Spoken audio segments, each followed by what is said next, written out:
उनके महल में जाना है। चले जाओ, सामने दिख रहे ना वो दो पहरेदार खड़े हुए हैं, वही रुक्मणी जी का महल है और वहीं भगवान मिलेंगे। अच्छा अच्छा अच्छा ठीक है, धन्यवाद, आपको धन्यवाद करता हुआ सुदामा जी आगे बढ़ेंगे और सीधे पहुंच गए रुक्मणी जी के महल पे। वहाँ दो द्वारपाल खड़े हुए हैं, तो द्वारपालों को जाकर के सुदामा जी ने कहा, भैया जी जय श्री कृष्ण। द्वारपालों ने हाथ जोड़ के कहा, जय श्री कृष्ण महाराज, कहो ब्राह्मण देवता किधर से आए? सुदामा जी ने कहा, आ रहे हैं हम अपनी नगरी से आ रहे हैं। अच्छा क्या काम है आपको? अरे बोले काम तुमको कैसे बताएंगे? अरे ब्राह्मण देवता, हमारे भगवान द्वारिकाधीश में ब्राह्मणों के लिए, साधुओं के लिए एक पूरा डिपार्टमेंट अलग खोल रखा है और उसमें ब्राह्मणों को कुछ चाहिए, साधुओं को कुछ चाहिए, तो वो चीजें सब वहां मिल जाएंगी। सुदामा जी कहने लगे, मैं तो यहाँ लेने आया हूँ। अरे तो फिर खाए के लिए आया हो? अरे बोले मैं तो द्वारिकाधीश से मिलने के लिए आया हूँ। अच्छा भगवान से मिलना है तो वो तो टाइम से मिलेंगे, खाली उनका मिलने का टाइम नहीं है। अरे बोले तुम एक काम करो, जाकर के कहो कि मैं आया हूँ। बोले आप कौन? बोले मैं तुम्हारे द्वारिकाधीश का मित्र हूँ। दोनों चौकीदार हंसने लगे। आप और भगवान द्वारिकाधीश के मित्र, आपकी मित्रता तो हुई। बोले वो तुम्हें नहीं बताएंगे, लेकिन वो मेरे मित्र है। अच्छा मित्र है? और दूसरे द्वारपाल ने कहा, हो सकता है भैया, हमारे द्वारकाधीश के ऐसे भी मित्र हो सकते हैं और भगवान जो है ऐसे मित्र भी हो सकते हैं, अपने को क्या करना है? अच्छा महाराज बताओ, प्रणाम करते हैं आपको, भगवान को क्या कहना है?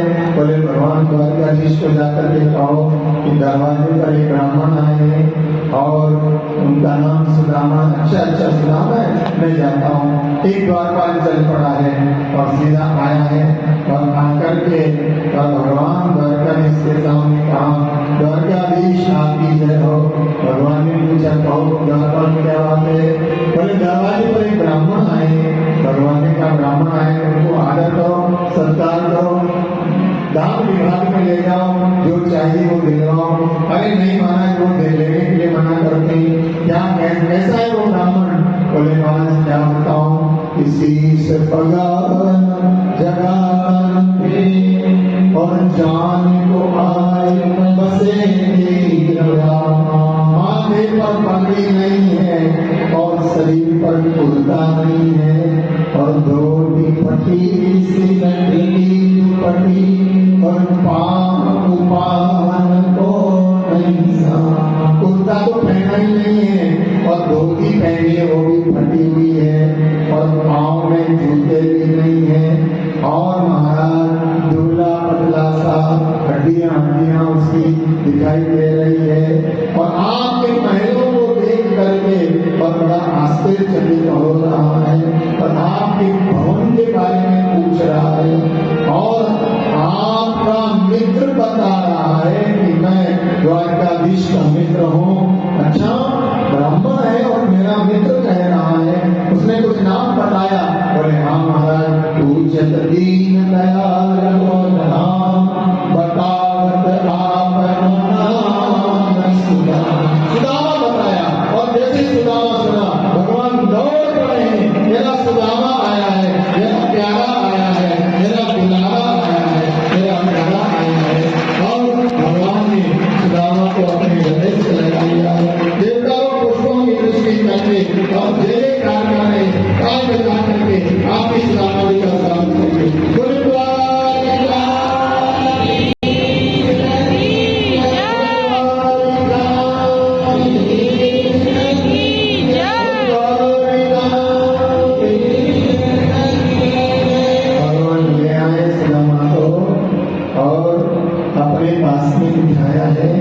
और भगवान जो है रुक्मणी जी से कहती है, प्राण लाओ, मैं अपने भक्त का अपने मित्र के चरण धोऊंगा। प्राण लाई गई, लेकिन सुदामा के पाँव में कंकड़ों को देखा, सुदामा के पाँव में जो है कांटों को देखा और देव पूरी फटी हुई देखी। सुदामा करुणा करने करुणा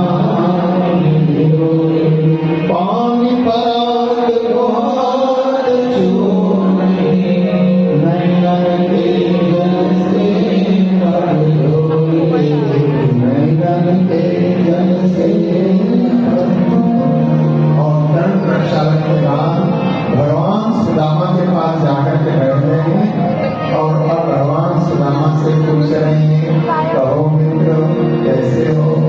भगवान सुदामा जी कहते बहुत अच्छा है।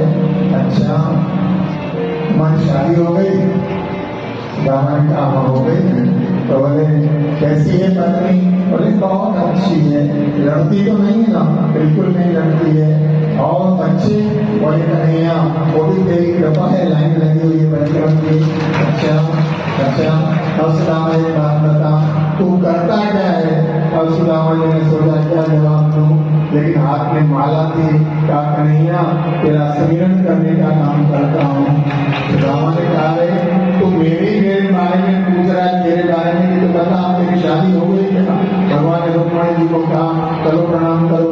रुक्मणी जी ने प्रणाम किया। सत्य भामा जी को खबर पड़ गई कि भगवान का कोई मित्र आया है। सत्य भामा जी भी आ गई, जामुन भी आ गई, भद्रा भी आ गई, लक्ष्मणा भी आ गई। सब आकर के प्रणाम करने लगे। तो 16,000 विश्वास को मालूम पड़ा कि सुदामा जी आए हैं, भगवान के मित्र आए। वो भी लाइन लगा करके आ गई। भगवान ने कहा सबको सब प्रणाम करो। अब सुदामा जी को प्रणाम करने लगे। सुदामा जी ने पूछा कन्हैया ये सब कौन है? बोले सब अपनी।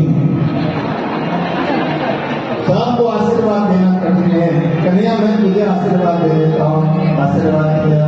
अब उसके बाद में भगवान ने कहा सुदामा एक बात बता, भाभी ने मेरे लिए क्या भेजा? सुदामा ने सोचा इसका तो सोने की महल और मेरे पास तो देने के लिए क्या है? 3 मुट्ठी चावल। सुदामा जी ने कहा कुछ नहीं भेजा। भगवान ने कहा कुछ तो भेजा ही होगा, झूठ मत बोलो। गुरु जी के आश्रम की बात याद करो।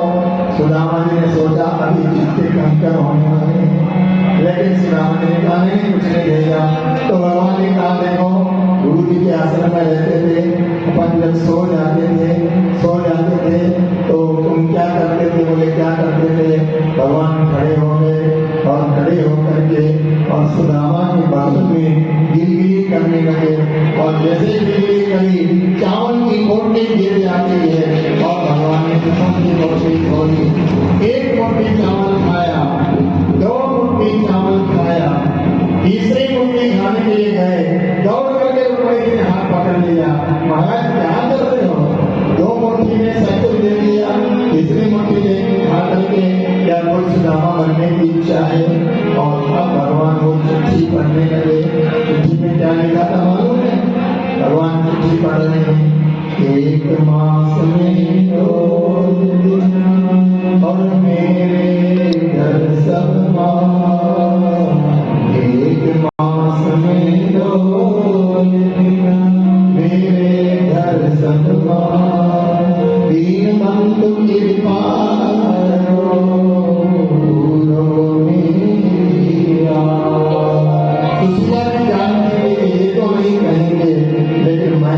सकते हो।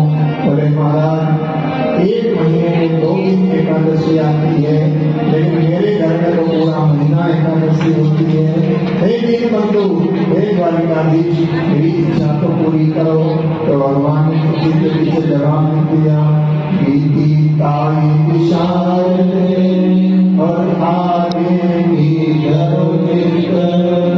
अब भी भूल मेरी माफ करो।